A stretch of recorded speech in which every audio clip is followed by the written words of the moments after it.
예, 어제 저희 채널의 단독 보도로 알려진, 그러니까 윤석열 대통령이 자기 정치만 하는 윤핵관에 대한 불만이 꽤 크다. 장지현 의원 혹은 권성동 의원이 새 비대위 구성 후에 잦은 사퇴를 시사했고 뭐 이런 것도 모두 대통령의 뜻이 반영된 거다. 이 얘기를 지금부터 해볼 텐데요. 저희가 준비한 화면부터 만나보겠습니다. 당선인을 대통령실로 모셔다 드리고 여의도로 돌아오겠습니다. 그 생각에는 전혀 변함이 없고요. 저는 단 한 번도 자리에 연연한 적이 없습니다. 지난 대선 기간 중에 윤석열 후보의 당선을 위해서 제 스스로 사무총장직도 사임을 했었습니다. 인수위 참여나 내각 참여를 요구할 수 있었습니다만은 저는 일찍이 포기한 바가 있습니다. 원내대표로서 제 거취는 새로운 비대위 구성 이후 제가 스스로 결정하겠습니다. 이미 내 입장을 밝혔습니다.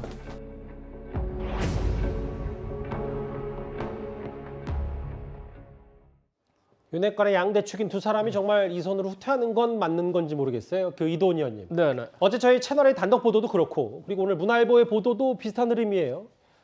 자기 정치하니까 싸우는 모습 자제하고 협조하라. 윤 대통령이 경고를 했다는데 물론 경고 메시지를 당사자들은 받지 않았다. 뭐 이런 취지로 오늘 또 답변을 한 것 같습니다. 그러니까 이제 대통령실의 이제 분위기를 조금 소개를 하면은 예. 요 사안과 관련해서 대통령은 애초에 직무대행 체제 그거를 그냥 그렇게 결정을 했기 때문에 그대로 가는 거를 그냥 생각했던 것 같습니다. 그런데 갑자기 뭐 실명을 좀 거론하면 어떨지 모르겠는데 뭐 장제원 의원이라든지 뭐 안철수 의원이라든지 뭐 김기현 의원이라든지 이런 분들이 아니다 비대위로 가야 된다 또 강력히 얘기하면서 그렇게 해서 결국은 이런 사단이 난 거 아닙니까? 그렇다면은 이게 뭐냐? 그리고 또 그 와중에 마치 거기에 무슨 대통령의 뜻이 이래가지고 이런 것처럼 또 일부 의원들이 그렇게 플레이를 하니까 아니 어떻게 대통령실에서 보기에는 이 의원들이 그 대통령을 보호해도 시원찮은데 자기들 위험해지니까 대통령을 끌어들여가지고 이렇게 사실과도 다른 얘기를 해서 오히려 대통령과 대통령실을 어렵게 하나 이런 기본적인 그 불만을 갖고 있습니다. 그래가지고 최근에 장제원 의원이나 그 권성동 의원에 대해서 상당히 불만이 있는 건 사실인데 대통령이 최근에 이런 얘기를 했죠. 대통령실에서 근무하는 사람들은 유능하고 헌신적이어야 된다. 예. 근데 그 대통령이 보기에 아마 장제원, 권성동 두 분 가운데 하나는 유능하지 못하고 솔직히 말하면 무능하고 또 한 분은 헌신적이지 못하고 솔직히 말하면 너무 사각긴 정치를 하고 이런 인식을 가졌을 가능성이 굉장히 큽니다. 그게 최근에 대통령실에서 인사로 나타났고 예. 그 분위기를 이제 당에서 조금 알고 이제 일부 의원들이 거기에 대해서 얘기를 하는데 대통령이 지금 당이 이렇게 혼란스러운 거를 어느 대통령이 원하겠습니까?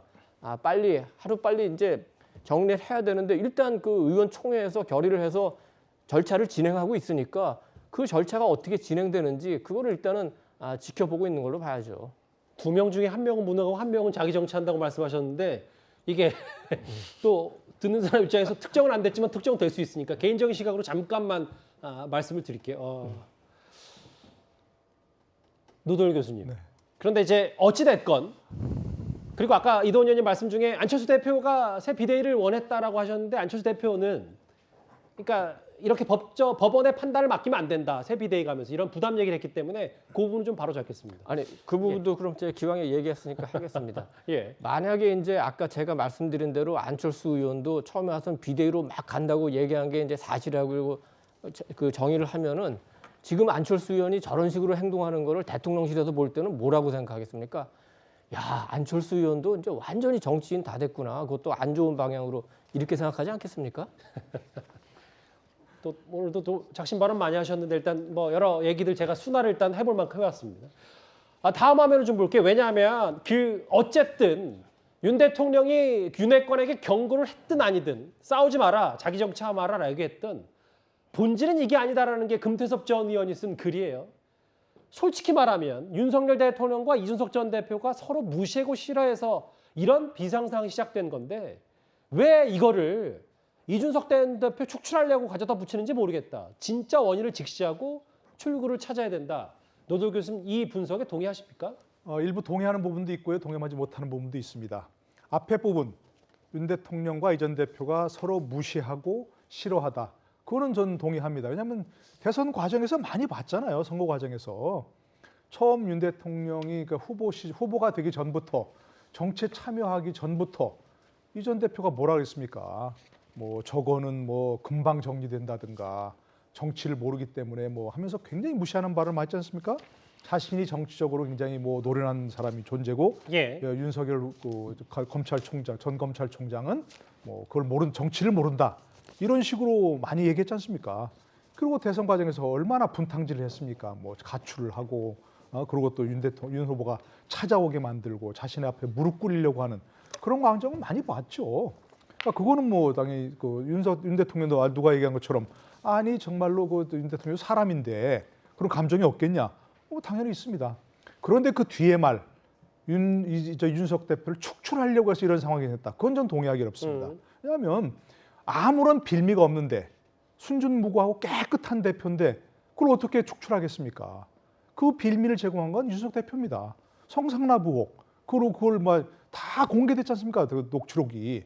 그걸 무마하려고 한밤중에 자신의 측근인 정무실장을 내려보내서 알겠습니다. 사람 예. 만나게 하고 증거인멸 의혹 그런 것 때문에 사실 빌미가 된 거죠. 그러니까 저는 금태섭 의원 말처럼 이 근저에는 두 사람의 감정이 있는 건 사실이지만 그렇다고 이준석 대표를 추출하기 위해서 이와 같은 사단이 벌어졌다? 그건 동의하기 어렵습니다. 이 질문을 정미경 의원님께는 드려야 될 것 같아요. 당사자가 나오셨기 때문에. 어제 오늘 중앙일보를 통해서 여러 보도가 나왔고 실제로 8월 초에 이준석 전 대표를 정미경 의원이 만났는데 뭐 이준석 전 대표가 제주도로 정 의원님을 찾아온 거죠. 가처분 인용 땐 사퇴한다고 했다. 이 보도 나오니까 이준석 전 대표가 낭만적인 결말 가능성은 이제 없다. 8월 초와는 지금이 다르다고 했는데 근데 이준석 전 대표가 오늘 또 가처분 신청을 냈거든요. 벌써 세 번째입니다. 그러니까 이제 가처분 신청이라는 게 어떻게 보면 사법부 판사의 손에 당의 운명을 맡기는 거나 마찬가지잖아요. 그렇기 때문에 사실 이겨도 이기는 게 아니고요. 저도 지는 게 아니라고 저는 판단을 해요. 그렇기 때문에 그때 당시에 그 이준석 대표에게 가처분은 절대 하면 안 된다. 그리고 이쯤에서 이제 대표가 정치적 책임을 지고 사퇴한다고 하면 국민들과 당원들께서 또 새롭게 이 대표를 봐줄 수 있지 않나. 사실 그렇게 권유했던 거고요. 예. 이제 그때 이제 이 대표가 그러면 그 가처분 신청은 꼭 자기는 해야 되고 그 다음에 그 이제 신청해서 인용이 되면 사퇴할 뜻을 비친 거는 맞죠. 근데 이제 지금의 상황이 과연 이제 그때 당시 말했던 그 상황이냐, 그거는 뭐 이준석 대표가 판단을 하겠죠. 그 이후에 이준석 전 대표와 연락하신 적은 없고요. 그렇죠. 왜냐하면 지금 입장이 그때 사퇴해달라 했는데 그렇지 않았기 때문에 뭐 그 뒤로는 연락을 안 했고요. 제가 지금 말씀드리는 거 지금 이번에 또 알겠습니다. 저희가 준비된 시간이 좀 다르죠. 네. 죄송합니다. 다음 주에 드려도 되겠죠? 네.